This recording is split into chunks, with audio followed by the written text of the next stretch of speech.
Hey everybody, if you're looking for a low-carb breakfast, I've got one for you today. I'm making almond flour pancakes, and I'm also going to add a little bit of coconut flour in there to sort of improve the texture because I think it's a little bit better that way. It's a little more fluffy and light, more pancake-like. What this is going to do for us is give us a lot more protein in our breakfast, more fiber, and it's going to be low in carbs, and it's really delicious. So I'm Rockin' Robin, and I'm going to show you how to make it right after this.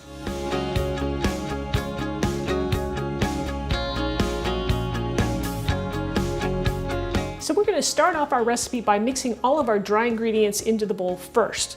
So first up is our almond flour.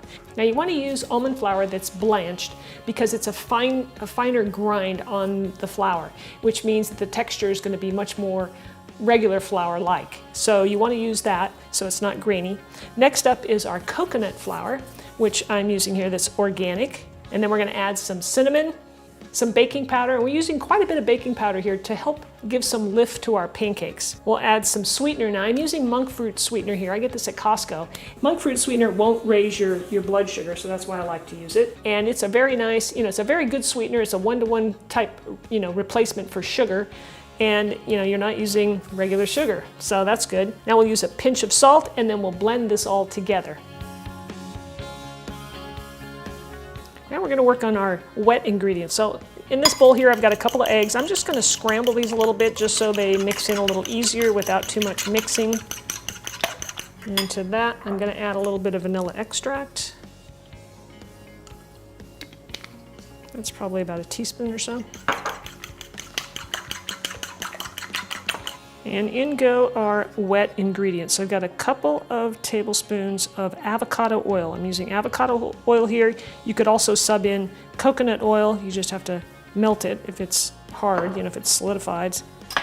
And then we'll just add our eggs to this and some almond milk. I'm using unsweetened almond milk. You can use any milk that you like. They'll all work, and we'll put that in. And then we're gonna take the whisk and blend it up. And if it's still a little thick, you can always add a little more almond milk to this. There we go. And that's all there is to that. It's ready to start cooking. So I've got my pan, a large frying pan here, non-stick, over medium heat. Now I'm going to put a little bit of butter in the pan. You can use coconut oil if you prefer. It's always an option. And I'm going to let that melt and just kind of coat the bottom of the pan with my butter here. Now, you don't want to put your pancakes in there until you see the butter starting to, bubble up and the pan is hot.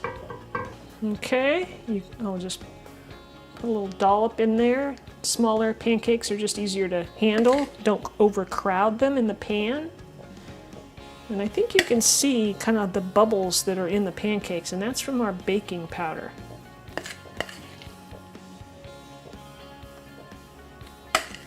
So I'll put 4 in the pan.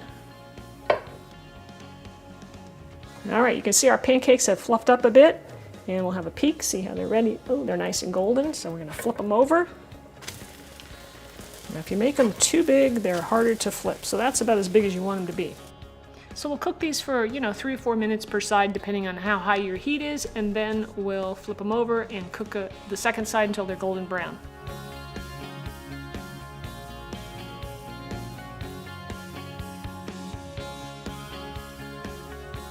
All right, check the second side.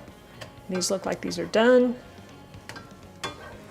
So I'll set these aside and cook up the rest of my batch.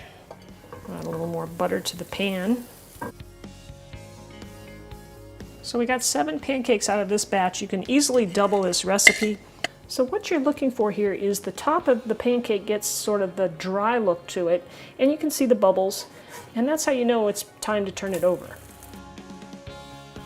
All right, so here's our pancakes. They cooked up nice and quick, nice and golden brown. Check that out. Now you want to serve these up with some nice real maple syrup. And if it's cold from the refrigerator, go ahead and heat it up in the microwave. And that way it's nice and warm to add to your nice warm pancakes. All right, so I'll just drizzle a little bit over. And we're going to take a taste here. Now you can see here, nice and fluffy. It's got a nice buttery taste to it because, of course, we cooked it in butter. It's got a little crispy edge on it, which is nice. And there's a hint of coconut to it. It's certainly not overpowering, but very delicious, guys. Give this a go and let me know what you think. Now, if you'd like to try another almond flour recipe of mine, I have one for you that you really should try. I'm going to leave a link for you. It's my banana bread almond flour recipe. And so you just click that, check it out. Let me know what you think of that one. Thanks so much for watching. I do appreciate it. Don't forget to subscribe, and we'll see you next week for another delicious recipe.